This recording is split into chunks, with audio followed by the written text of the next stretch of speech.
I stood by the roadside in my worn-out slippers, a small travel bag in my hand, and tears burning in my eyes. They promised to wait. They even waved as the car pulled away. But deep down, I knew.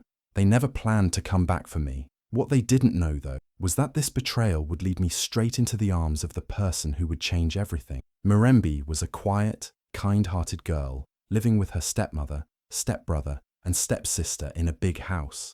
Her father had remarried after her mother died, and ever since, Mirembe felt like she didn't belong. She was always the one doing chores, washing dishes, and staying out of the way. When the family planned a fancy trip to a beautiful mountain resort, Mirembe was secretly excited. She packed her little bag with the few clothes she had, old, faded ones. But they were clean and neatly folded. Her step-siblings laughed loudly in their rooms, showing off their new shoes, perfumes, and expensive clothes, acting like she wasn't even there. Mirembe asked her stepmother about the trip, and she smiled and said, "Of course you're coming. Just be ready early." That night, Mirembe placed her bag by the door and even polished her worn-out slippers, her heart full of hope. Morning came. She woke up before everyone else, dressed quickly, and waited by the door. She kept listening for footsteps, for someone to call her name, but instead, she heard the car engine start. She ran outside, calling out, but all she saw was the back of the car as it drove away. Her father wasn't home. He had traveled for business, so there was no one to stop them. They didn't forget her. They left her on purpose. Standing alone by the roadside, her small bag beside her, Mirembe's chest felt tight. The tears came slowly, not just from being left behind, but from finally knowing the truth. They never wanted her there. They never saw her as part of the family. But what none of them knew was that this painful moment would be the start of something they could never imagine. Mirembe sat on the cold wooden bench at the small, dusty bus station. Her bag rested on her lap, and her eyes were full of tears she tried to wipe away quietly. People walked past her without stopping. Some looked at her with confusion, others with pity, but no one said a word. She felt completely alone. Her heart was heavy, not just because she was left behind, but because she finally realized her stepmother and step-siblings never truly cared about her. She kept asking herself, "What did I do wrong?" The sky grew cloudy, and soon it started to rain softly. People rushed to find shelter, but Mirembe stayed where she was, lost in her thoughts. Just then, a purple umbrella stopped in front of her. Under it stood an elderly woman with bright eyes, silver hair tied back neatly, and a calm smile that felt warm, even in the rain. She looked at Mirembe kindly and said, "Why are you crying alone in the rain, my child?" Mirembe didn't answer at first. She looked down, embarrassed, but the woman sat beside her and opened the umbrella, wide enough to cover them both. "I'm not here to judge you," she said gently. "I'm here because I see something in you." The woman introduced herself as Mama Kendi. She wasn't rich or fancy, but she had a powerful presence that felt safe, like a long-lost grandmother. Mama Kendi didn't ask many questions. She simply said, "Come with me. You don't need a mountain resort to find peace. Sometimes you just need a place where you're seen." Mirembe hesitated. She didn't know this woman, but something inside her, maybe her spirit, maybe her heart, told her to follow. As they walked together under the purple umbrella, Mirembe felt a strange comfort. It was the first time someone had chosen her, not out of duty or guilt, but simply because they cared. She didn't know where they were going. She didn't even ask. All she knew was that this wasn't the end of her story. It was the beginning of a different kind of journey, one that would slowly teach her to love herself, speak her truth, and rise in ways she never imagined. And it all started with one kind stranger and a purple umbrella in the rain. Mama Kendi took Mirembe far away from the noisy town and the busy roads. They traveled for hours until they reached a quiet village surrounded by green fields and tall trees. The air smelled fresh, and the sounds of birds and children playing filled the space. It was peaceful in a way Mirembe had never known before. When they arrived, Mama Kendi led her inside a small, simple house. Mirembe noticed something strange. There were no mirrors anywhere, no shiny glass to check her face or fix her hair. At first, this made her uncomfortable. How would she know how she looked? But Mama Kendi smiled and said, "Here, we don't look at mirrors to see who we are. We look at people. People show you your true self, not just your outside." At first, Mirembe didn't understand, but soon she began to feel the meaning behind those words. The villagers greeted her with warm smiles and honest eyes. They didn't care about clothes or wealth. They cared about kindness, courage, and hard work. Every day, Mirembe learned something new. Mama Kendi taught her how to plant seeds in the earth and take care of crops. Mirembe's hands got dirty, but she felt proud watching tiny green shoots grow. She learned how to sew simple clothes from leftover cloth, stitching slowly and carefully. These skills were new to her, but she worked hard, determined not to give up. More than anything, Mirembe learned how to speak up for herself. In the village, no one ignored her or made her feel small. When she had something to say, people listened. Her voice grew stronger with each passing day. Then one afternoon, she met Adeola. He was Mama Kendi's godson, a young man with kind eyes and a calm smile. Adeola was different from anyone Mirembe had met before. He was smart and worked hard as an entrepreneur, but he never bragged or showed off. Instead, he helped others quietly. Mirembe soon heard whispers about his past, a difficult story he never talked about, but it made him humble and determined to succeed for the right reasons. As Mirembe and Adeola spent time together, she felt something new stirring inside her, a hope and strength she never believed possible. In this village without mirrors, Mirembe was beginning to see herself clearly for the first time, not through glass, but through the eyes of people who cared, and that changed everything. Months passed quietly in the village, but inside Mirembe, everything was changing. Each day, she woke up earlier and worked harder. Her hands, once soft and delicate, became strong and sure from farming and sewing. Her clothes, once worn and faded, now fit her like a new skin made by her own hands. But the biggest change was inside her heart. Mirembe no longer wished to be part of the family that had left her behind. She stopped waiting for their calls or hoping they would come back for her. Instead, she began to dream new dreams, dreams that belonged only to her, dreams about her own future, her own happiness, and her own worth. She found joy in small things, the smell of fresh earth, the sound of birds in the morning, the quiet moments with Mama Kendi's wise stories. She felt proud when her sewing skills improved, making clothes that villagers admired. With every step, Mirembe's confidence grew, like a seed that quietly breaks through the soil and reaches for the sun. Adeola noticed these changes too. He watched her from a distance, amazed by her strength and kindness. There was a special light in Mirembe's eyes, a spark that told him she was no longer the sad girl sitting alone at the bus station. But Mirembe kept her heart careful and closed. She was not ready to trust easily again, especially after all she had been through. She didn't want to get hurt. One afternoon, Mirembe followed a soft voice to a small clearing near the village school. There, she saw Adeola kneeling on the ground, surrounded by children. They were laughing and learning as he taught them to read and write. Adeola didn't ask for money or praise. He gave his time freely to help children who had no one else to care for them. Watching him like this, Mirembe's heart softened. She saw a side of him no one talked about, the part that believed in kindness and change, just like she did. That day, something inside Mirembe shifted. She realized that she didn't have to keep her heart locked away forever. Maybe, just maybe, she could trust again. But more than that, she understood that her worth was not tied to anyone else's approval. Her life was hers to grow quietly, like the seeds in the village soil, strong, patient, and ready to bloom when the time was right. Back at the big, shiny mansion, the house was full of noise and excitement. The stepmother and step-siblings came back from their fancy trip to the mountain resort, their faces glowing from the fresh air and fun they had. They carried designer bags, new shoes, and cameras full of pictures. On Instagram, they posted smiling photos, showing the beautiful views, the delicious food, and how perfect their trip had been. But behind the smiles and the filters, something heavy was growing inside the house: guilt. At first, the stepmother told their father that Mirembe had said she didn't want to come on the trip.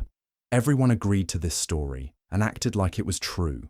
But the father, a kind man who loved all his children, felt something was wrong. When he went into Mirembe's old room, he saw something that stopped him in his tracks. Her bag, still packed, sitting quietly in the corner. It looked like it had been waiting there for days, untouched and forgotten. That bag was like a silent scream, saying she had been left behind. The father's heart grew heavy. He called the stepmother quietly and asked, "Why is her bag still here? Did she really say she didn't want to come?" The stepmother avoided his eyes and changed the subject. But the doubt had already started to settle in his mind. The step-sibling, who once laughed and joked about Mirembe's simple clothes and quiet ways, began to feel the weight of their own actions. At night, when the house was silent, some of them stared at their phones, thinking about the sister they had left behind. Guilt didn't come with loud cries or angry words.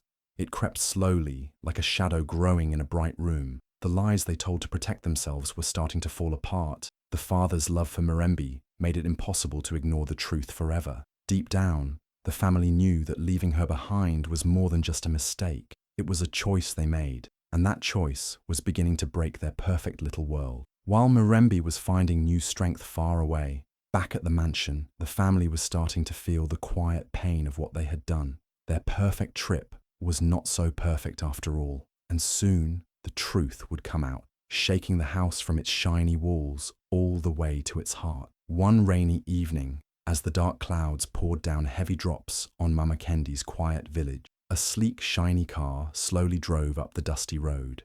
It looked so out of place among the simple mud houses and narrow paths. The rain made the road slippery, but the car stopped smoothly right in front of Mama Kendi's home. Out stepped a tall man wearing a sharp suit, holding a small envelope in his hand. His face was serious and calm. He came straight to Mirembe and handed her the envelope without saying much. Inside was a letter from her father. It told her something that stopped her heart for a moment. Her father was very sick. He was calling for her, asking her to come back home. The words in that letter were heavy, carrying years of silence and pain. Mirembe's hands shook as she held the paper, the rain still falling all around. For the first time since she left, Mirembe felt torn inside. The family who had left her behind, who had ignored her and acted like she didn't matter, was now asking her to come back. Her heart was filled with many questions. Should she go?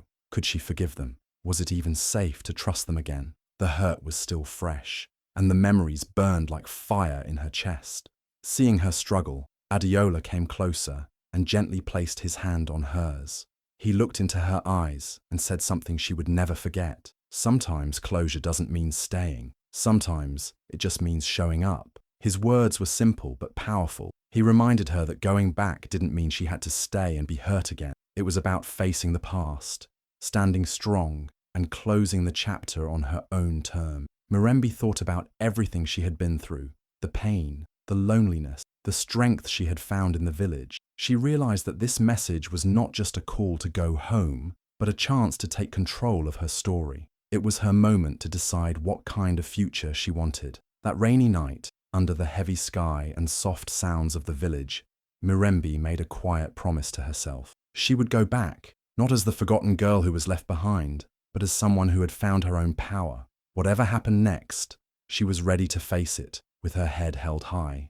Mirembe's return was nothing like anyone expected. She did not come back as the quiet, ignored girl they once left behind. Instead, she stepped out of the car wearing a beautiful Ankara gown, bright and glowing with colors that seemed to shine even in the dull city streets.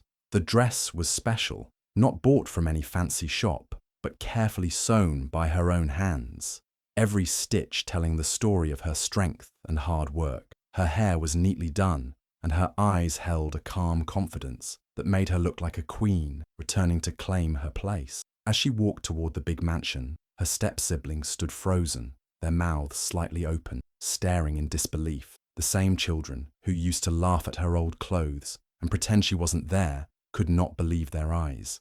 They whispered to each other, unable to hide their shock. "Is that really Mirembe?" one of them asked quietly. They had never seen her like this before, so radiant, so sure of herself. The looks of dismissal were gone, replaced by surprise and maybe a little fear. But the biggest surprise was yet to come. Mirembe didn't walk alone. Hand in hand with her was Adeola, the humble, kind man from Mama Kendi's village. But today, he was not just a village teacher or a friend. He was a smart businessman, well-dressed and confident. What made everyone's jaws drop was the truth that soon came out. Adeola was the very investor her stepmother had been trying to impress for months, hoping to get help for her struggling business. The stepmother's face went pale when she realized that the man she wanted to win over was right there, holding Mirembe's hand. She had spent so much time ignoring and pushing Mirembe aside, but now Mirembe was the one with power, the one who had an important ally by her side. It was a moment full of silence and tension, as everyone in the room felt the weight of this unexpected twist. Mirembe smiled softly, her heart steady. She was not just back to ask for forgiveness or pity, she was back to show them that she had grown, that she was someone they should never have underestimated. This time, she came with pride, with strength, and with a promise that things would never be the same again. The unwanted girl was back, and she was unstoppable. The house was filled with bright lights and fancy decoration. It was the kind of dinner that looked perfect on the outside, a welcome back party for Mirembe. The long table was covered with expensive plates and shiny glasses. Her stepmother smiled politely, and her step-siblings sat stiffly, all trying to hide their surprise and nervousness. But beneath the smiles, the air was thick with tension. Everyone waited to see what Mirembe would say or do now that she had returned so strong and confident. Mirembe sat quietly, her eyes calm but full of meaning. She did not rush to speak or beg for love. Instead, she looked around the table, meeting the eyes of each family member. Then, with a steady voice, she began to tell the truth they had tried to hide for so long. She said they never forgot her, not because they cared, but because they chose to leave her behind on purpose. She reminded them how they made her feel invisible and unimportant. Her words were soft but cut deeper than any shout could. The room grew still. Her stepmother's smile disappeared. Her step-siblings looked down, unable to answer. Mirembe wasn't angry. She was simply telling what happened, what she lived through. Then she said something even stronger.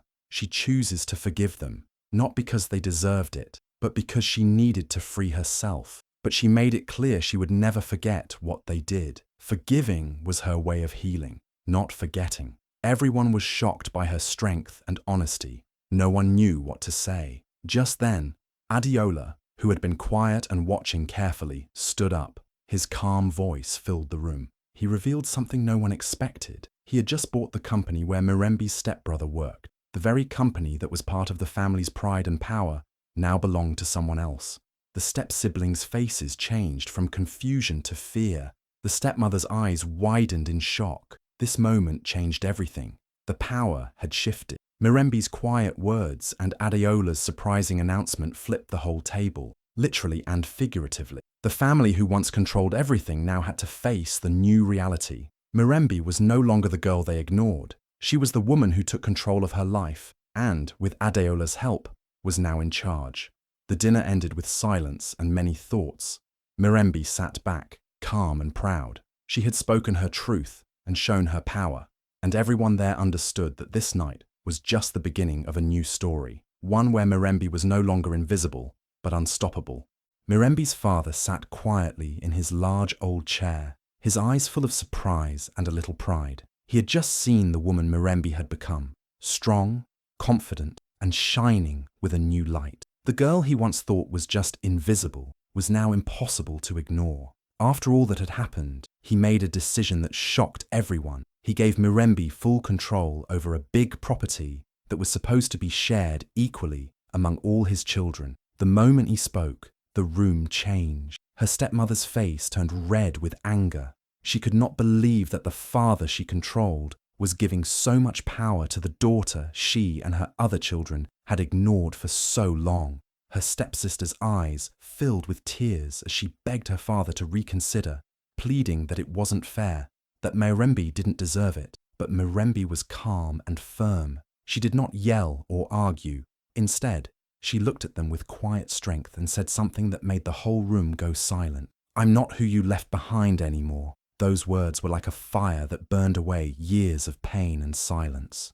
Mirembe was telling them she had changed. She was no longer the shy, quiet girl who accepted being ignored and forgotten. She was a woman who had grown through hardship and had earned her place. She was someone they had tried to keep small, but now she was unstoppable. Her stepmother and stepsister wanted to fight back, but Mirembe's calm confidence stopped them. She showed that she didn't need their approval or their pity. She had built her own strength, and now she had power over something they all wanted. But more than that, she had respect from her father, from herself, and from everyone who had doubted her before.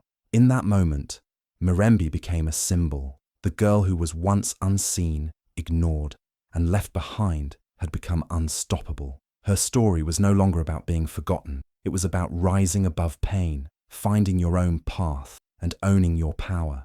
And everyone in that room knew that Mirembe's future was bright and no one could ever push her aside again. Mirembe and Adeola walked back to Mama Kendi's village with smiles full of hope and hearts full of purpose. They had a dream, and now they were ready to make it real.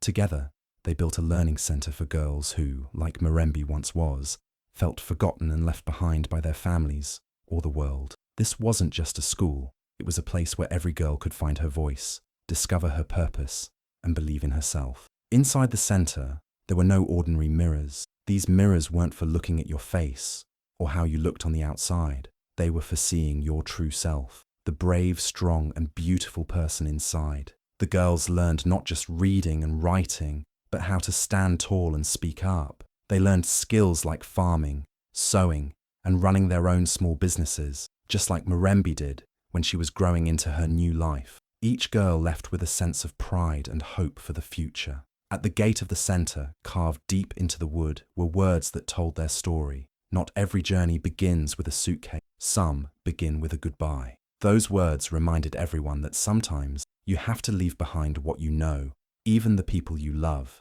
to find who you really are and where you belong.